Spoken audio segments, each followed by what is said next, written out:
প্রিয় শিক্ষার্থী বন্ধুরা, আবারও চলে আসলাম আমাদের ইজি অ্যাকাউন্টিং বইয়ের চতুর্থ অধ্যায় মূলধন এবং মুনাফা জাতীয় লেনদেনের আরও একটি ক্লাস নিয়ে। আজকে আমরা আলোচনা করব আমাদের যশোর বোর্ড 2024-এর যে সৃজনশীল প্রশ্নটি আছে সেই প্রশ্নটি নিয়ে। তো প্রথমে আমরা একটু দেখব যে এই প্রশ্নটাতে কোন এন্ট্রি দ্বারা কি কি বোঝানো হয়েছে, অর্থাৎ পুরো প্রশ্নটা আগে আমরা একটু অ্যানালাইসিস করব এবং তারপর আমরা অ্যান্সারটা একটু সলিউশন করার চেষ্টা করব। তাহলে প্রথমে আমরা যেটা দেখতে পাচ্ছি সেটা হচ্ছে এখানে খুব সুন্দর করে কিন্তু আমাদের প্রশ্নটা দেওয়া আছে, অর্থাৎ এন্ট্রিগুলোকে এখানে খুব সুন্দরভাবে বোঝানো হয়েছে। তো প্রথমে আমরা এন্ট্রিগুলো একটু দেখি। প্রথমে বলা হচ্ছে যমুনা ট্রেডার্সের 2022 সালের জানুয়ারি মাসে, অর্থাৎ শুধুমাত্র জানুয়ারি মাসের যে এন্ট্রিগুলো, আমরা শুধু সেই এন্ট্রিগুলো নিয়ে এখানে কাজ করব। জানুয়ারি মাসে যে লেনদেনগুলো হয়েছে সেই লেনদেনগুলোকে এখানে আমাদের মূলধন মুনাফা জাতীয় লেনদেনে আলাদা আলাদাভাবে ভাগ করতে হবে। তো প্রথমে আমরা দেখতে পাচ্ছি জানুয়ারির 1 তারিখ এখানে বলা হয়েছে ব্যবসায় মূলধন বিনিয়োগ। আমরা জানি ব্যবসায় মূলধন বিনিয়োগ, ঋণ গ্রহণ এবং যদি তুমি কোনো সম্পত্তি বিক্রয় করো সেই সম্পত্তি থেকে যে টাকাগুলো আর্ন করতে পারবে, এই তিনটাকে সাধারণত আমরা মূলধন জাতীয় প্রাপ্তি বলে থাকি। তাহলে এখানে এই যে মূলধন বিনিয়োগ কথাটা বলা হয়েছে, এটা একটা মূলধন জাতীয় প্রাপ্তি, ঠিক আছে? তাহলে এটা হচ্ছে একটা মূলধন জাতীয় প্রাপ্তি নামক হিসাব। পরবর্তীতে জানুয়ারি 2003 তারিখে যে লেনদেনটা আমরা দেখতে পাচ্ছি, দেখো এখানে কিন্তু দুইটা বিষয় একত্রে করে বলা হয়েছে। প্রথমে বলা হচ্ছে বিজ্ঞাপন 25,000 টাকা। শুধুমাত্র বিজ্ঞাপন যেই এন্ট্রিটা আছে সেই বিজ্ঞাপনটা হচ্ছে আমাদের মুনাফা জাতীয় ব্যয়। কারণ কি, মুনাফা জাতীয় ব্যয়গুলো সেই হিসাবগুলোই হবে যেই হিসাবগুলোর মাধ্যমে আমরা আমাদের ব্যবসা প্রতিষ্ঠানের কোনো না কোনো ব্যয়কে বুঝে থাকবো এবং যেগুলো সাধারণত একটা নির্দিষ্ট হিসাব কালের জন্যই হবে। খুবই ইম্পর্টেন্ট, এই লাইনটা আমরা একটু মনে রাখবো। মুনাফা জাতীয় ব্যয় সেগুলোই হবে যেটা শুধুমাত্র একটা নির্দিষ্ট হিসাবকালের ব্যয়কে বোঝানো হবে।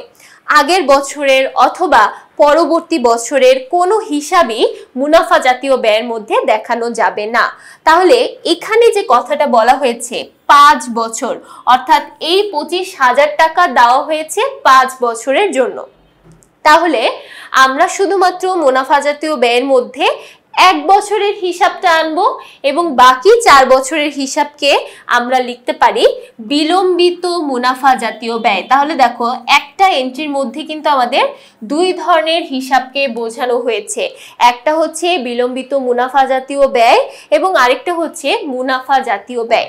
তাহলে শুধু 1 বছরের যে হিসাবটুকু আছে সেটাকে আমরা দেখাবো মুনাফা জাতীয় ব্যয়ের মধ্যে এবং বাকি 4 বছরের যে হিসাবটা আছে সেটাকে আমরা দেখাবো বিলম্বিত মুনাফা জাতীয় ব্যয়ের মধ্যে।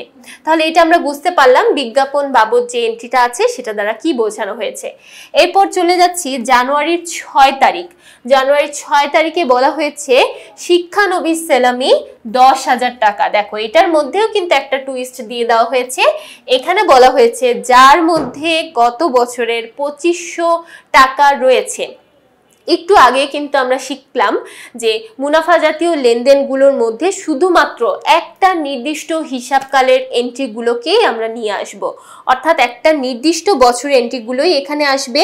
পরবর্তী বছর বা আগের বছরের যে এন্ট্রিগুলো আছে সেগুলোকে আমরা এখানে আনবো না। তাহলে এই যে এখানে বলা হয়েছে গত বছরের 2500 টাকা রয়েছে, এই গত বছরের 2500 টাকা তাহলে আমরা কি করব, মাইনাস করে নিট যে অংশটা সেই অংশটাই শুধু আমরা এখানে দেখাবো। তাহলে এখানে শিক্ষানবিশ সেলামি বাবদ শুধুমাত্র 7,500 টাকায় কিন্তু আসবে, কারণ 10,000 টাকা থেকে যদি আমরা 2500 টাকা মাইনাস করি তাহলে 7,500, এই 7,500 আমরা মুনাফা জাতীয় আয়ের মধ্যে দেখাবো। তাহলে শিক্ষানবিশ সেলামি এটা কিন্তু একটা মুনাফা জাতীয় আয়। এরপর আমরা চলে যাচ্ছি 12 তারিখের লেনদেন। বলা হচ্ছে ব্যবসায় স্থানান্তর ব্যয়। আমরা জানি ব্যবসায় স্থানান্তর ব্যয়, নতুন পণ্যের গবেষণা ব্যয় এবং বিলম্বিত মুনাফা জাতীয় বা পরবর্তী বছরের যে বিজ্ঞাপনগুলো আছে এগুলোকে আমরা সাধারণত বলে থাকি বিলম্বিত মুনাফা জাতীয় ব্যয়। তাহলে ব্যবসায় স্থানান্তর ব্যয়, যখনই ব্যবসায় স্থানান্তর ব্যয় থাকবে, আমি বলেছিলাম যে চোখ বন্ধ করে সেটাকে আমরা বিলম্বিত মুনাফা জাতীয় ব্যয়ের মধ্যে দিয়ে দিব। তাহলে এটাও কিন্তু বিলম্বিত মুনাফা জাতীয় ব্যয়। ওকে, এরপর চলে যাচ্ছি 15 তারিখের লেনদেন। এখানে বলা হচ্ছে উপভাড়া। উপভাড়া বলতে নর্মালি আমরা বুঝে থাকি, ধরো একবার ভাড়া দিয়েছো এবং সেই ভাড়া থেকে আরো একবার ভাড়া দিলে, অর্থাৎ যেটাকে আমরা সহজ কথায় সাবলেট বলে থাকি, সেই সাবলেটের বাংলাই হচ্ছে উপভাড়া। তাহলে সাবলেট থেকে বা উপভাড়া থেকে আমরা সাধারণত আয় করে থাকি এবং এই আয়টা সাধারণত একটা নির্দিষ্ট হিসাবকালের জন্যই আমরা বুঝিয়ে থাকি। তাহলে এটাও কি হবে? এটাও হবে মুনাফা জাতীয় আয়। তাহলে এই উপভাড়া এটা কিন্তু এক ধরনের আয় এবং অবশ্যই এটা মুনাফা জাতীয় আয়ের মধ্যে পড়বে। তারপর চলে যাচ্ছি জানুয়ারির 18 তারিখ, ঋণ গ্রহণ।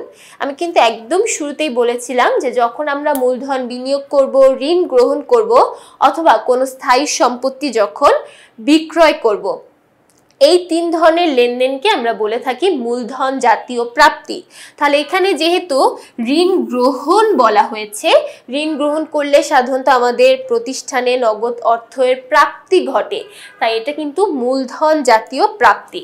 তাহলে এখানে আমরা ঋণ গ্রহণটাকে বলতে পারি মূলধন জাতীয় প্রাপ্তি।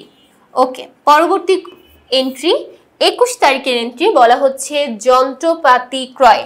যন্ত্রপাতি ক্রয় এবং এখানে 25 তারিখে যে এন্ট্রিটা আছে আসবাবপত্র ক্রয়, দুইটা কিন্তু একদমই সিমিলার, জাস্ট নামটা একটু আলাদা করে দেওয়া হয়েছে। দুইটাই ইন্ডিকেট করছে একটা সম্পত্তি ক্রয়। যখন আমরা আমাদের ব্যবসা প্রতিষ্ঠানের সম্পত্তি ক্রয় করি, সেগুলোকে সাধারণত আমরা বলে থাকি মূলধন জাতীয় ব্যয়। মূলধন জাতীয় ব্যয়। তাহলে এখানে যন্ত্রপাতি ক্রয় করো অথবা আসবাবপত্র ক্রয় করো, জমি ক্রয় করো, দালান কোঠা ক্রয় করো, যত ধরনের সম্পত্তি তুমি ক্রয় করো না কেন, সবগুলোই হবে মূলধন জাতীয় ব্যয়।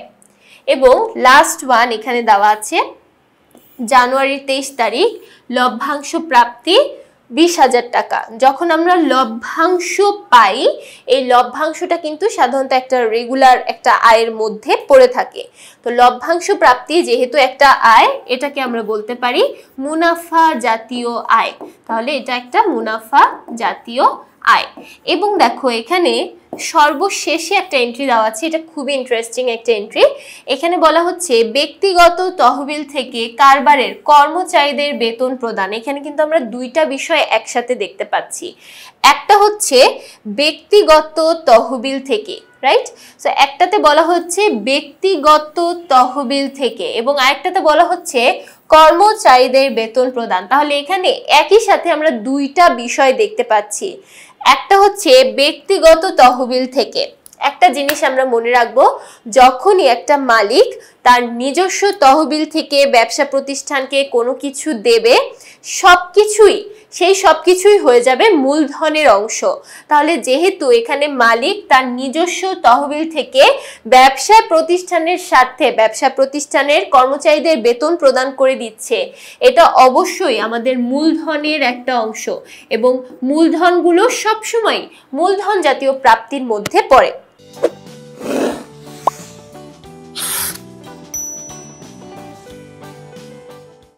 তাহলে মূলধনটাকে সবসময় আমরা মূলধন জাতীয় প্রাপ্তির মধ্যে অন্তর্ভুক্ত করব। এবং এই যে বাকি যে অংশটা এখানে দেওয়া আছে কর্মচারীদের বেতন প্রদান, বেতন প্রদানটা সাধারণত আমরা রেগুলার করে থাকি এবং বেতন প্রদান এই এন্ট্রিটা আমরা লিখতে পারি মুনাফা জাতীয় ব্যয়ের মধ্যে। তাহলে বেতন প্রদান এটা একটা মুনাফা জাতীয় ব্যয় এবং যখন মালিক তার ব্যক্তিগত তহবিল থেকে অর্থাৎ অতিরিক্ত মূলধন হিসেবে কোনো কিছু দিচ্ছে, সেই অতিরিক্ত মূলধনটাকে আমরা বলতে পারি মূলধন জাতীয় প্রাপ্তি। তাহলে দেখো একই সাথে এখানে কিন্তু দুই ধরনের এন্ট্রি কাজ করছে, একটা হচ্ছে মূলধন জাতীয় প্রাপ্তি আর একটা হচ্ছে মুনাফা জাতীয় ব্যয়। তাহলে দেখো প্রত্যেকটা এন্ট্রি কিন্তু আমরা বুঝতে পারলাম কোন এন্ট্রি দ্বারা আমরা কি বুঝাই। এরপর আমরা চলে যাই আমাদের সৃজনশীল প্রশ্নে। দেখো সৃজনশীলে ক নাম্বার সৃজনশীলে বলছে, মানে ক নাম্বার প্রশ্নে বলা হচ্ছে বিলম্বিত মুনাফা জাতীয় ব্যয়ের পরিমাণ নির্ণয় করো। তাহলে আমরা বিলম্বিত মুনাফা জাতীয় ব্যয় হিসেবে তিনটা জিনিসকে জানি। একটা হচ্ছে বিলম্বিত বিজ্ঞাপন, দ্বিতীয়টা হচ্ছে ব্যবসায় স্থানান্তর ব্যয়, 3 নাম্বারটা হচ্ছে নতুন পণ্যের গবেষণা ব্যয়। 3 ধরনের এন্ট্রি। তাহলে এই 3 ধরনের এন্ট্রির মধ্যে যে যে এন্ট্রিগুলো আমাদের এই প্রশ্নের মধ্যে দেওয়া আছে আমরা সেই এন্ট্রিগুলোকে নিয়ে আসবো, বাকি এন্ট্রিগুলো তো আর আমাদের দরকার নেই। তাহলে এখন আমরা একটু দেখি এখানে কি কি আছে। দেখো এখানে প্রথমে একটা ছিল বিজ্ঞাপন বাবদ 25,000 টাকা 5 বছরের জন্য। আমরা জেনেছি যে বিজ্ঞাপন বাবদ যখন পরবর্তী বছরগুলোর জন্য আমরা পে করব, সেই পরবর্তী বছরের পেমেন্টসগুলোই আমাদের বিলম্বিত মুনাফা জাতীয় ব্যয়ের মধ্যে চলে আসবে। তাহলে আমরা একটু এই হিসাবটা দেখি। এখানে বলা হয়েছে 25,000 টাকা, এটা হচ্ছে টোটাল 5 বছরের জন্য, এবং এর মধ্যে 1 বছরের হিসাবটা আসবে আমাদের এই মুনাফা জাতীয় ব্যয়ের মধ্যে, এবং বাকি যে 4 বছরের হিসাবটা আছে সেই 4 বছরের হিসাবটাই আমাদের যাবে বিলম্বিত মুনাফা জাতীয় ব্যয়ের মধ্যে। তাহলে এখন কথা হচ্ছে এই 4 বছরের হিসাবটা আমরা কিভাবে বের করতে পারি। যেহেতু এই 25,000 টাকা হচ্ছে 5 বছরের জন্য, তাই এটাকে যদি আমরা 5 দ্বারা ভাগ করি, তাহলে দেখো এটাকে যদি আমরা 5 দ্বারা ভাগ করি তাহলে পাবো হচ্ছে 5,000 টাকা, রাইট? সো এই 5,000 টাকা হচ্ছে আমাদের 1 বছরের হিসাব। তাহলে দেখো 25,000 হচ্ছে টোটাল 5 বছরের জন্য, এটাকে 5 দ্বারা ভাগ করলে আমরা 5,000 টাকা পাবো, এবং 5,000 টাকাই হচ্ছে আমাদের 1 বছরের হিসাব। এখন আমাদের বের করতে হবে 4 বছরের হিসাব। তাহলে কিভাবে বের করব? যেহেতু 1 বছরের জন্য হচ্ছে 5,000 টাকা, তাহলে আমরা যদি 4 বছরটা বের করতে চাই তাহলে 5,000 কে 4 দ্বারা গুণ করলেই কিন্তু আমরা 4 বছরের অ্যামাউন্টটা পেয়ে যাচ্ছি। তাহলে 4 বছরের অ্যামাউন্টটা দাঁড়াচ্ছে কত?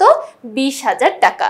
তাহলে এখন আমরা একটু দেখি, তাহলে এই যে বিজ্ঞাপন বাবদ 25,000, এখান থেকে শুধুমাত্র আমরা 20,000 টাকাই নিব বিলম্বিত বিজ্ঞাপন হিসেবে, এবং পরবর্তীতে নিব জানুয়ারির 12 তারিখের যে এন্ট্রিটা আছে ব্যবসায় স্থানান্তর ব্যয় সেটাকে। তাহলে 2টা এন্ট্রি আমরা পেয়ে গেছি। এখন আমাদের প্রশ্ন হচ্ছে কিভাবে আমরা অ্যান্সারটা করব। দেখো এখানে আমরা অ্যান্সারটা দেখতে পাচ্ছি, যেহেতু আমাদের এই অঙ্কের মধ্যে তারিখ ছিল তাই আমরা তারিখের একটা ঘর বিবরণ এবং টাকা 2টা টাকার ঘর করলাম, এবং তারপর এখানে আমরা যেহেতু একটা এন্ট্রি আমাদের বের করতে বলা হয়েছে শুধুমাত্র বিলম্বিত মুনাফা জাতীয় ব্যয়, এটাই বের করতে বলা হয়েছে, তাই এখানে আর আমরা আলাদাভাবে কোনো এন্ট্রি দিলাম না বা হেডিং দিলাম না, উপরেই আমরা হেডিং দিয়েছিলাম এবং সেই হেডিংয়ে আমরা অঙ্কটা করলাম। জানুয়ারি 3 তারিখে ছিল বিলম্বিত বিজ্ঞাপন। অবশ্যই আমরা এই ক্যালকুলেশনটা দেখিয়ে দিব কিভাবে আমরা এই ক্যালকুলেশনটা করলাম, কিভাবে বের করলাম, অবশ্যই ব্র্যাকেট দিয়ে সেটা দেখিয়ে দিব। তাহলে এখানে হিসাবটা কি ছিল দেখো, 25,000 টাকা আমাদের প্রথমে 5 দ্বারা ভাগ করলাম এবং 4 দ্বারা গুণ করলাম, তাহলে আমরা পেয়ে গেছি 20,000 টাকা। এই 20,000 টাকা হচ্ছে আমাদের বিলম্বিত বিজ্ঞাপন। তারপরে ব্যবসায় স্থানান্তর ব্যয়, 12 তারিখের ব্যবসায় স্থানান্তর ব্যয়, এটা আমরা পেয়েছি 20,000 টাকা। তাহলে 20 আর 20 টোটাল আমরা পেয়ে গেছি কত? 40,000 টাকা। এই 40,000 টাকাই হচ্ছে আমাদের বিলম্বিত মুনাফা জাতীয় ব্যয়। তাহলে আমরা বিলম্বিত মুনাফা জাতীয় ব্যয় পেলাম 40,000 টাকা। এরপর তাহলে চলে যাচ্ছি আমাদের পরবর্তী প্রশ্ন। পরবর্তী খ নাম্বার প্রশ্নে দেখো বলা হয়েছে মুনাফা জাতীয় আয় এবং মুনাফা জাতীয় ব্যয়। তাহলে প্রথম মুনাফা জাতীয় আয়, এইটুকুর জন্য আমরা পাচ্ছি 2 মার্কস, এবং বাকি মুনাফা জাতীয় ব্যয় এইটুকুর জন্য আমরা পাচ্ছি 2 মার্কস। এই 2 মিলে টোটাল আমাদের এই প্রশ্নের মান হচ্ছে 4। ঠিক আছে, তাহলে এখন আমরা একটু আবার কোশ্চেনে ফিরে যাই। আমরা এখন কোশ্চেনের মধ্যে একটু দেখব কোনটা কোনটা মুনাফা জাতীয় আয়ের মধ্যে পড়বে আর কোনটা কোনটা মুনাফা জাতীয় ব্যয়ের মধ্যে পড়বে। তো যেহেতু প্রশ্নের মধ্যে আমাদের প্রথমেই মুনাফা জাতীয় আয় বের করতে বলা হয়েছে, সো প্রথমে আমরা দেখব মুনাফা জাতীয় আয় কোনগুলো।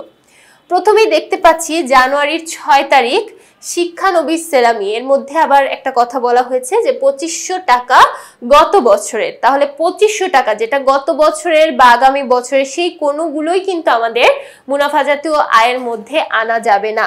মুনাফা জাতীয় আয়ের মধ্যে শুধুমাত্র সেগুলোই আসবে যেগুলো একটা নির্দিষ্ট হিসাব কালের জন্য হবে বা একটা নির্দিষ্ট হিসাব বছরের জন্য হবে।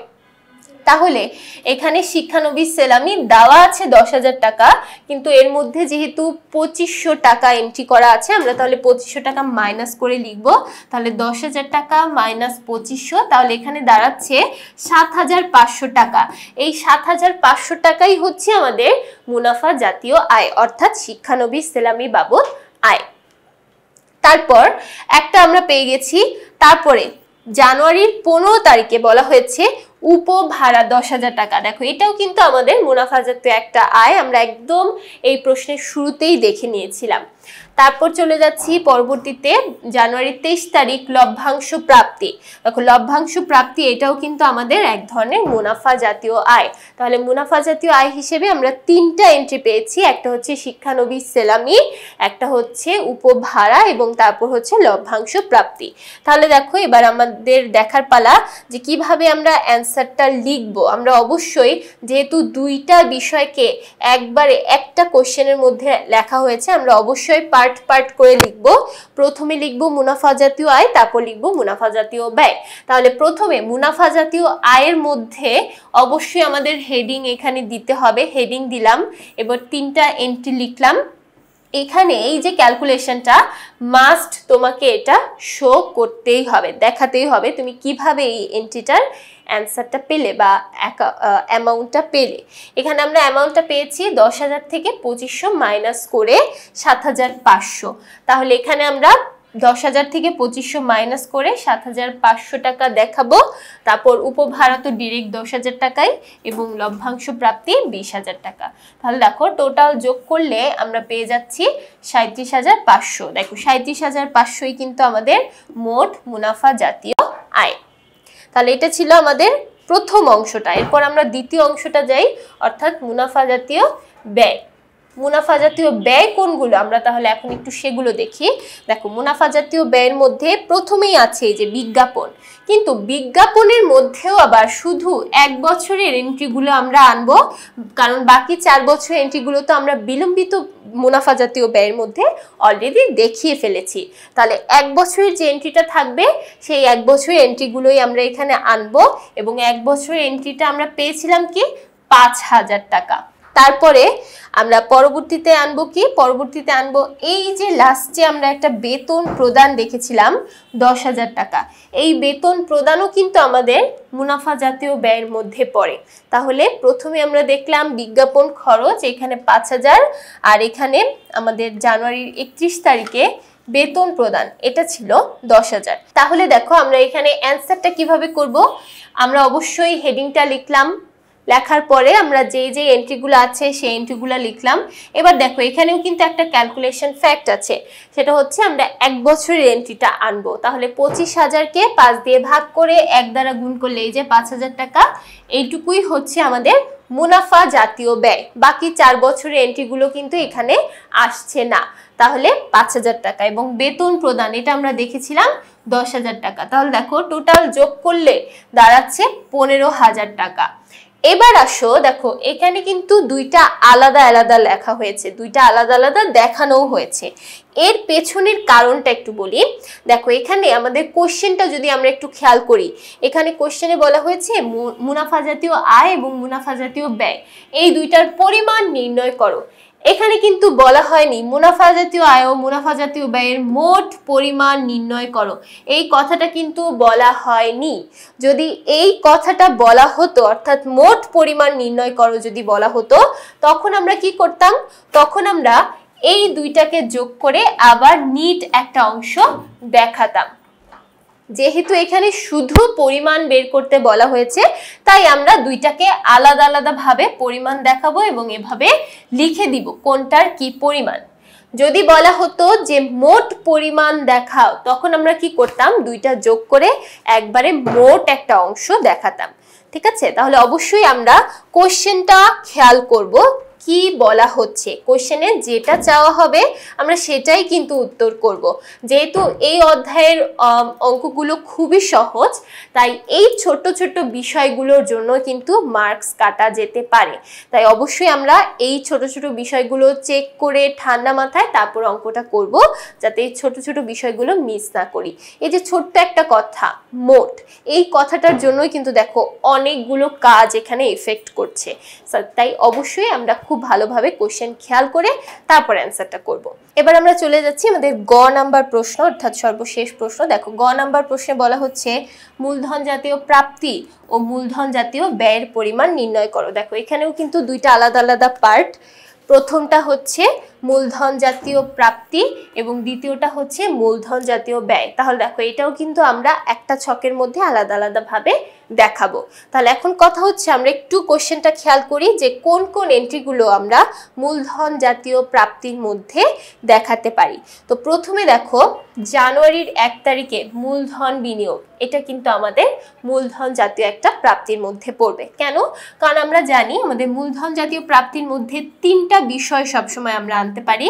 একটা হচ্ছে মূলধন বিনিয়োগ, তারপরে দ্বিতীয়ত আমরা আনতে পারি হচ্ছে ঋণ গ্রহণ, এবং সর্বশেষে আমরা আনতে পারি সম্পত্তি বিক্রয়। যদি আমরা কোনো সম্পত্তি বিক্রয় করি এবং সেই টাকাটা আমরা কিন্তু মূলধন জাতীয় প্রাপ্তি হিসেবে দেখাতে পারি। তাহলে তিনটা বিষয়, এই তিনটা বিষয় যদি প্রশ্নের মধ্যে থাকে তবেই আমরা সেটাকে মূলধন জাতীয় প্রাপ্তি বলতে পারি। তাহলে দেখো এখানে প্রথমে আমরা 1 তারিখে দেখলাম মূলধন বিনিয়োগ 1,50,000 টাকা, তাহলে এটা মূলধন জাতীয় প্রাপ্তি। তারপরে দ্বিতীয়ত যেটা দেওয়া আছে, এই যে দেখো 18 তারিখ, জানুয়ারির 18 তারিখে আমরা পেয়ে যাচ্ছি ঋণ গ্রহণ 50,000 টাকা, এটাও কিন্তু আমাদের মূলধন জাতীয় একটা প্রাপ্তির মধ্যে পড়বে। এবং সর্বশেষে খুব ইম্পর্টেন্ট আমরা একটা জিনিস পেয়েছি, সেটা হচ্ছে ব্যক্তিগত তহবিল থেকে কারবারের কর্মচারীদের বেতন প্রদান। ব্যক্তিগত তহবিল থেকে যেহেতু দেওয়া হয়েছে, এটা অবশ্যই আমাদের মূলধনের একটা অংশ এবং এটাকে আমরা অতিরিক্ত মূলধন বলতে পারি।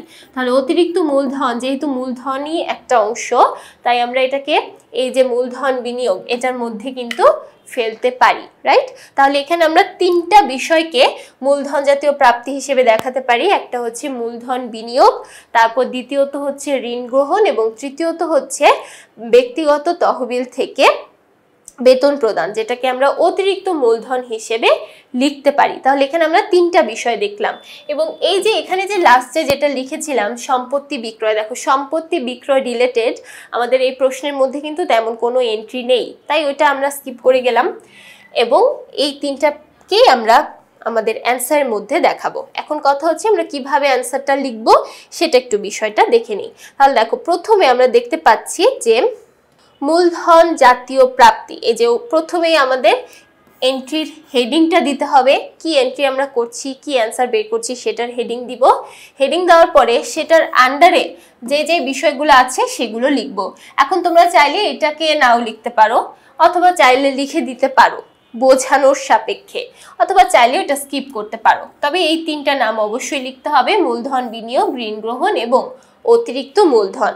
তাহলে তিনটার এন্ট্রিগুলো আমরা লিখলাম এবং তিনটা যোগ করে এই যে দেখো টোটাল অ্যামাউন্ট আমরা পাচ্ছি 2,10,000 টাকা। তাহলে এটা হচ্ছে আমাদের মোট মূলধন জাতীয় প্রাপ্তি। এরপর চলে যাই আমাদের পরবর্তীতে বলা হয়েছে মূলধন জাতীয় ব্যয়ের পরিমাণ দেখাও। তাহলে এখন আবার আমরা একটু কোশ্চেনটাতে ফিরে যাই এবং এখানে একটু চেক করি যে মূলধন জাতীয় ব্যয় কোনগুলো আছে। তাহলে দেখো মূলধন জাতীয় ব্যয় কি কি। প্রথমে আমরা এখানে দেখতে পাচ্ছি জানুয়ারির 21 তারিখে যন্ত্রপাতি ক্রয় 60,000 টাকা। আমরা জানি আমরা যদি কোনো সম্পত্তি ক্রয় করি, সেই সম্পত্তি ক্রয়গুলোই হচ্ছে মূলত আমাদের মূলধন জাতীয় ব্যয়, ঠিক আছে? তাহলে এই যন্ত্রপাতি ক্রয় এবং জানুয়ারি 25 তারিখ আসবাবপত্র ক্রয়, এটাও কিন্তু দেখো এক ধরনের সম্পত্তি ক্রয়। যত ধরনের সম্পত্তি ক্রয় থাকবে সবগুলোই হচ্ছে আমাদের মূলধন জাতীয় ব্যয়। তাহলে এখানে জানুয়ারির 21 এবং জানুয়ারির 25 এই দুইটা হচ্ছে আমাদের মূলধন জাতীয় ব্যয়। তাহলে আবার একটু আমরা ফিরে যাই অ্যান্সারের মধ্যে, আমরা কিভাবে সেই অ্যান্সারটা লিখতে পারি সেটা একটু দেখি। তাহলে দেখো প্রথমে আমরা যেটা লিখবো সেটা হচ্ছে হেডিং। এখানে কি আমরা বের করছি বা কি নিয়ে কাজ করছি সেটার হেডিংটা লিখব মূলধন জাতীয় ব্যয়, এবং তারপর সেই এন্ট্রিগুলো লিখে দিব। যন্ত্রপাতি ক্রয় যেটা ছিল 60,000 এবং আসবাবপত্র ক্রয় যেটা ছিল 30,000। তাহলে টোটাল যোগ করলে আমরা যে অ্যান্সারটা পাচ্ছি সেটা হচ্ছে 90,000 টাকা, এবং এটাই কিন্তু আমাদের মোট মূলধন জাতীয় ব্যয়। তাহলে দেখো আগের অঙ্কটাতে যে কথা বলেছিলাম এখানেও সেম একই কথাই, কারণ এখানে আমাদের বলা হয়েছে মূলধন জাতীয় প্রাপ্তি এবং মূলধন জাতীয় ব্যয় এই দুইটার পরিমাণ নির্ণয় করো। এখানে কিন্তু বলা হয়নি মোট পরিমাণ নির্ণয় করো। মোট কথাটা থাকলে আমরা দুইটা এন্ট্রিকে যোগ করে আলাদাভাবে একটা অ্যান্সার দেখাতাম, কিন্তু যেহেতু মোট বলা হয়নি দুইটা আলাদা আলাদা অ্যান্সার হিসেবে আমাদের দেখাতে হবে। তাহলে এই প্রশ্নে আমরা প্রথমে দেখলাম বিলম্বিত মুনাফা জাতীয় ব্যয়গুলো, তারপর দেখেছি মুনাফা জাতীয় আয় এবং মুনাফা জাতীয় ব্যয়গুলো, এবং তারপর সবার শেষে গ নাম্বারে দেখলাম মূলধন জাতীয় প্রাপ্তি এবং মূলধন জাতীয় ব্যয়ের পরিমাণ কিভাবে আমরা নির্ণয় করতে পারি। আশা করছি যশোর বোর্ড 2024-এর পুরো প্রশ্নটাই সবাই খুব ভালোভাবে বুঝতে পেরেছো। সো পরবর্তী পর্বগুলো দেখার জন্য সবাইকে আমন্ত্রণ জানাচ্ছি। সবাইকে ধন্যবাদ।